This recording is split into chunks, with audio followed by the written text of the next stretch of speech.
नमस्कार दोस्तों, स्वागत है आपका हमारे YouTube चैनल पर। फिर से उपस्थित है एक नई कहानी के साथ। ईसा से 350 वर्ष पूर्व की बात है। मगध की राजधानी पाटलिपुत्र का एक अहीर जब अपने बाड़े में गाय भैंसों को चारा पानी देने के लिए घुसा तो एक शिशु का रुदन स्वर सुनाई दिया। वह उसी आवाज की ओर दौड़ा गया। देखा, एक नवजात शिशु पड़ा हुआ बिलख रहा था, शायद अपने उस दुर्भाग्य पर जिसके कारण उसे जन्म के तुरंत बाद ही अपनी मां से बिछुड़ना पड़ा था। अहीर ने आसपास देखा, शायद उसकी मां यही कहीं हो, तो देखा पीछे के दरवाजे में एक स्त्री तुरंत मुड़ी और बड़ी तेजी से चली गई। अहीर ने फिर भी उस स्त्री का मुंह देख लिया और पहचान गया कि यह मगध के एक सरदार की धर्मपत्नी है, जिसका पति युद्ध में मारा गया था। कुछ ही दिन पूर्व की तो बात थी, तब वह स्त्री अपना वैधव्य काटने के लिए अपने भाई के पास आई थी। भाई ने अपनी एकमात्र बहन को संरक्षण और सम्मान दिया। उसका प्रसव काल निकट ही था, तब भाई को चिंता होने लगी। बेचारा अपना पेट ही तो बड़ी मुश्किल से भर पाता था, फिर बहन के बच्चे का भार कैसे उठाता। परंतु उसने अपनी चिंता को व्यक्त नहीं किया।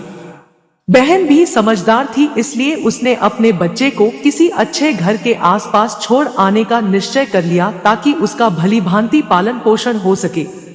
यही सोचकर वह प्रसव के बाद अपनी ममता का बंधन तोड़कर नवजात पुत्र को उक्त अहीर के बाड़े में छोड़ने के लिए आई थी।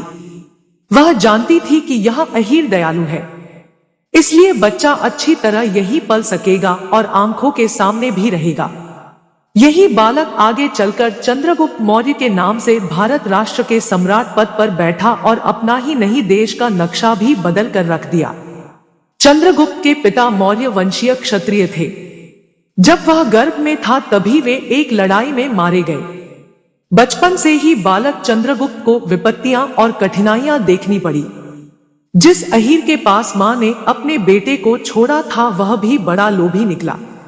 चंद्रगुप्त जब बड़ा हो गया तो गांव में एक दिन कोई शिकारी आया। चंद्रगुप्त अपने घर के सामने ही खेल रहा था। दूध मिलता था खूब पीने के लिए और दिन भर खेलना कूदना। बेफिक्री और अच्छे भोजन ने चंद्रगुप्त को परिपुष्ट शरीर प्रदान किया। शिकारी निःसंतान था, इसलिए उसने निश्चय किया कि इस बच्चे को अपना बेटा बनाना चाहिए। शिकारी ने आसपास के पड़ोसियों से चंद्रगुप्त के बारे में पूछताछ की तो पता चला कि यह बालक उस अहीर का अपना बेटा नहीं है, और प्रयत्न किया जाए तो असंभव नहीं है कि वह उसे देने के लिए राजी हो जाए। शिकारी ने समझबूझ से अहीर के सामने इच्छा व्यक्त की। अहीर ने कह दिया कि चंद्रगुप्त पर किया गया अभी तक का खर्च कोई चुका दे तो वह उसे चुकाने वाले को सौंप देगा। शिकारी ने अहीर को काफी धन देकर चंद्रगुप्त को अपने साथ ले जाने के लिए तैयार कर लिया। जब चंद्रगुप्त की मां को यह सब पता चला तो वह बड़ी दुखी हुई। अब तक तो वह अपने बेटे को देखकर ही संतोष कर लिया करती थी, परंतु वह अब उसकी आंखों से भी ओझल हो रहा था।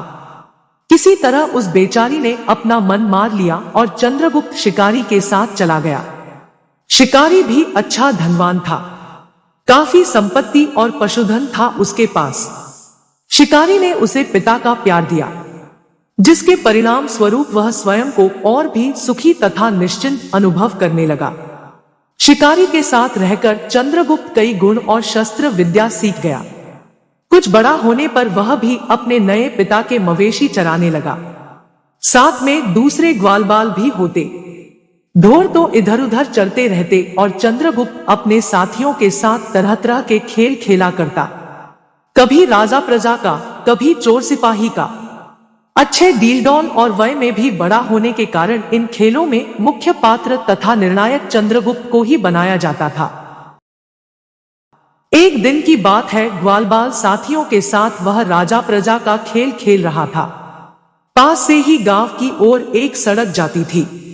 उस सड़क पर से निकला एक क्षीणकाय दुर्बल ब्राह्मण। बालकों को राजा प्रजा का खेल खेलते देख कौतूहलवश वह वहीं रुक गया।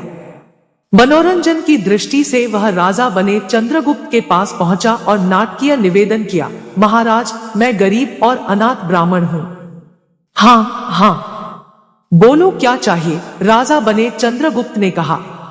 कुछ गायें मिल जाए तो बड़ी मेहरबानी हो, उस ब्राह्मण ने कहा। ले जाओ, पास चल रही गायों की ओर इशारा करते हुए चंद्रगुप्त ने कहा, जितनी चाहिए ले जाओ। इनका मालिक मुझे पकड़कर मारेगा, ब्राह्मण ने और भी रस लेते हुए कहा।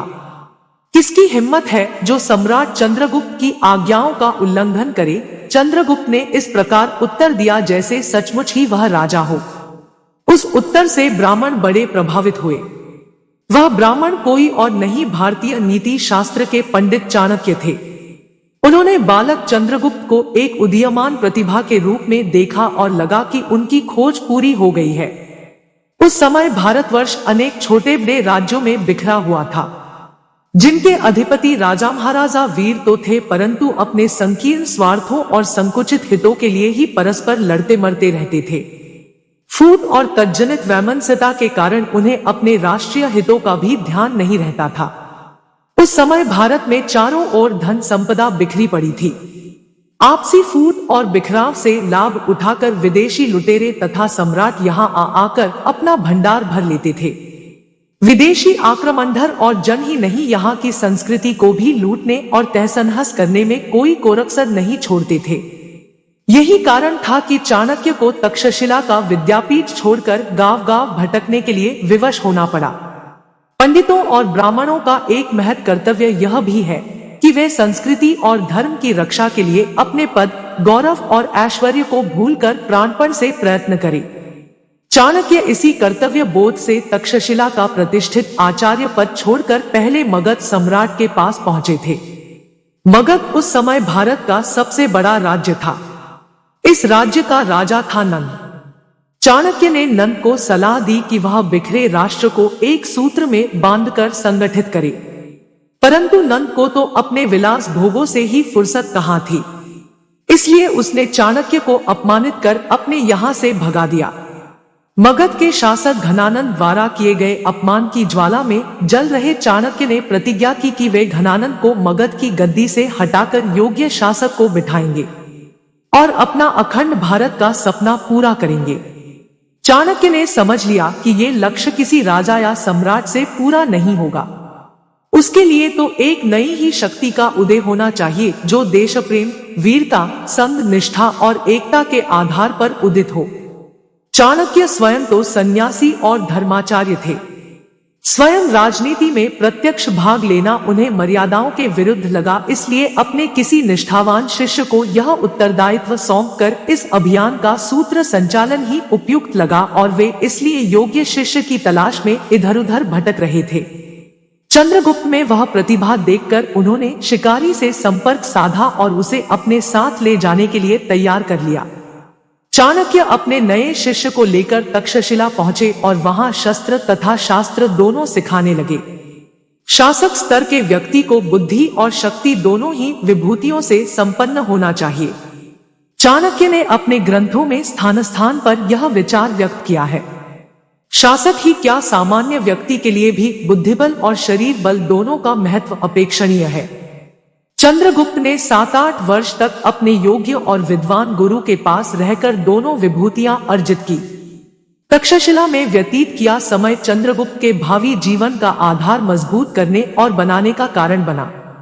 चाणक्य ने अपने शिष्य को शस्त्र और शास्त्र में पारंगत बनाने के साथ साथ उसके चरित्र गठन की ओर भी ध्यान दिया। चरित्र ही तो समस्त सफलताओं और सदुद्देश्यों को प्राप्त करने का मुख्य आधार है। इसके अभाव में बड़े बड़े शक्तिशाली साम्राज्य और सम्राटों का नाश तथा पतन हुआ है। आदिकाल से अब तक इस बात के कई उदाहरण इतिहास में भरे पड़े हैं। व्यक्तिगत जीवन में भी चरित्र को उतना ही अनिवार्य तथा उपयोगी माना गया है। साधारण से साधारण व्यक्ति के लिए भी वह उतना ही उपयोगी है जितना कि उच्च प्रतिष्ठित और शासन तथा अधिकारियों के लिए, क्योंकि चिरस्थायी शांति और अपने उत्तरदायित्व को समझने तथा उसे पूरा करने की क्षमता चरित्र साधना से ही तो उद्भूत होती है।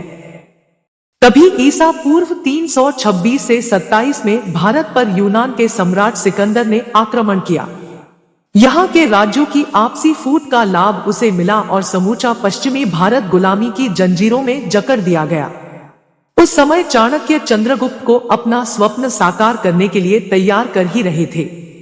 दूरदर्शी चाणक्य यह जानते थे कि आखिर भारत को वर्तमान परिस्थितियों और यहाँ के राजाओं की आपसी फूट के कारण एक न एक दिन अपनी स्वतंत्रता खोनी ही पड़ेगी। यह अनुमान सही निकला। चाणक्य इससे संतुष्ट हुए क्योंकि पूर्व की स्थिति में छोटे छोटे राजाओं से लड़कर अपनी समय और शक्ति को व्यर्थ ही खर्च करना पड़ता। अब सिकंदर के आक्रमण से कई राज्यों का एकीकरण हो गया तो उन पर विजय प्राप्त करने तथा अपना स्वप्न साकार करने में बड़ी आसानी रहेगी। अब चाणक्य और चंद्रगुप्त आगे की योजनाएं बनाने लगे। चाणक्य ने अपनी कुशाग्र बुद्धि से विदेशियों को भारत से खदेड़ने की योजना बना ली, जिसके अनुसार एक बड़ी सेना का गठन किया जाना था। इधर सिकंदर की विजय ने सामान्य जनता का मनोबल तोड़कर रख दिया। सेना गठन के लिए इस मनोबल को पुनः जागृत करना आवश्यक था। गुरु और शिष्य मिलकर पंजाब भर में घूमे और वहां के लोगों को स्वतंत्रता तथा एक राष्ट्र की स्थापना के लिए प्रेरित करने लगे। कई लोगों ने उनका साथ दिया। युवा और उत्साही व्यक्ति चंद्रगुप्त और चाणक्य की योजना के अनुसार सेना बनाने के लिए आगे आए। सैन्य संगठन का कार्य आरंभ होने भर की देर थी। चाणक्य और चंद्रगुप्त, एक संत ब्राह्मण और दूसरा गरीब अनाथ, दोनों की आवाज ने कमाल दिखाया। लोग उनके आह्वान पर अपने घरों से खाना खाकर भूखे रहकर राष्ट्र की स्थापना के लिए आगे आए और अंत तक उनके साथ रहे। इन युवकों को युद्ध विद्या का प्रशिक्षण दिया गया और एक अच्छी सेना तैयार हो गई, जिसका सेनापति बना चंद्रगुप्त। पंजाब की भूमि तो वैसे भी रणबांकुरे जवानों से भरी पड़ी थी, कमी थी तो योग्य नेतृत्व की। चंद्रगुप्त के रूप में अपना अगुआ नेता पाकर पंजाब के वीर जवानों ने यूनानियों को ललकारा और झेलम तथा व्यास नदी के आसपास से विजय अभियान शुरू किया, जो यूनानियों से घिरी हुई थी। मरने मारने के लिए कटिबद्ध पंजाबी सैनिक और राष्ट्र निर्माण के लिए आहुत जीवन चंद्रगुप्त और चाणक्य, इन सब की सम्मिलित शक्ति से 3 वर्ष के भीतर भीतर भूमि यूनानियों से रहित हो गई। विदेशी शासन का नामोनिशान मिट गया। विदेशियों को भारत भूमि से भगाकर चंद्रगुप्त का ध्यान अपने देश की अंदरूनी स्थिति पर गया। अभी तो आधे से अधिक काम बाकी पड़ा था। बुद्धि कौशल और निष्ठावान सहयोगियों के बल पर चंद्रगुप्त को विश्वास था कि यह काम पूरा होकर रहेगा।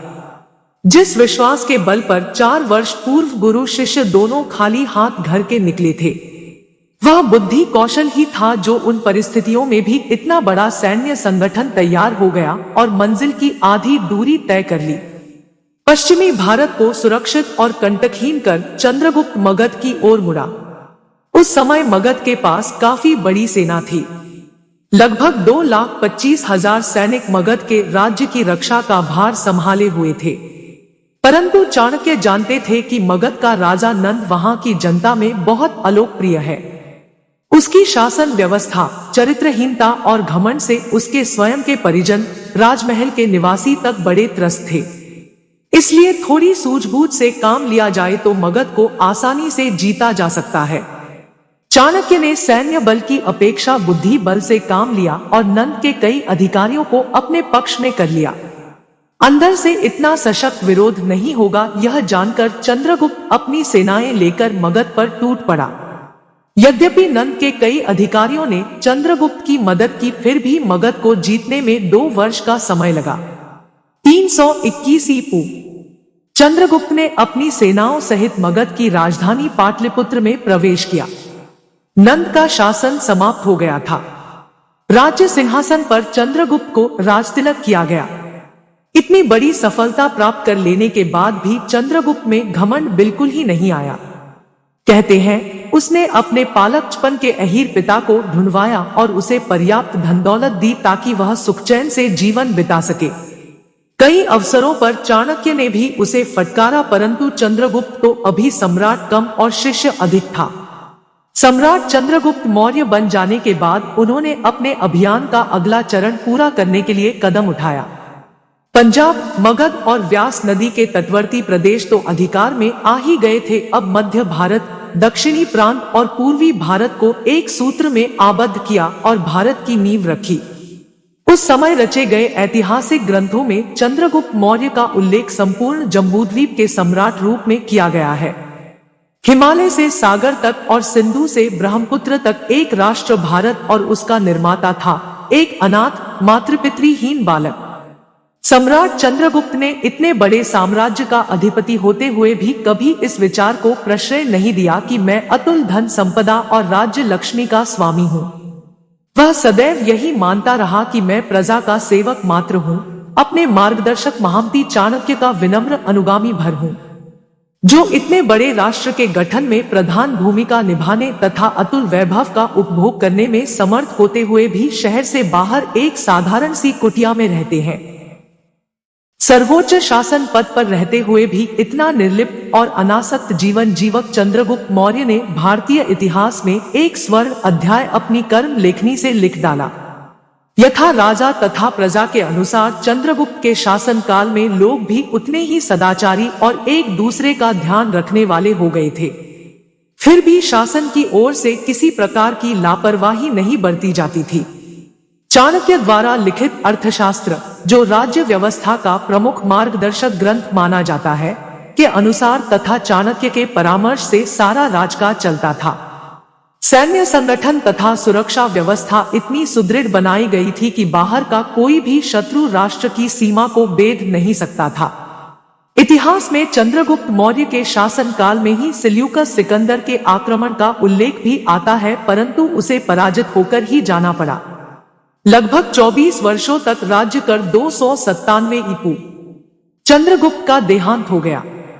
दोस्तों, चाणक्य और चंद्रगुप्त मौर्य के लिए आप क्या कहना चाहोगे? कमेंट करके जरूर बताइए और हमारे चैनल को सब्सक्राइब भी कीजिए।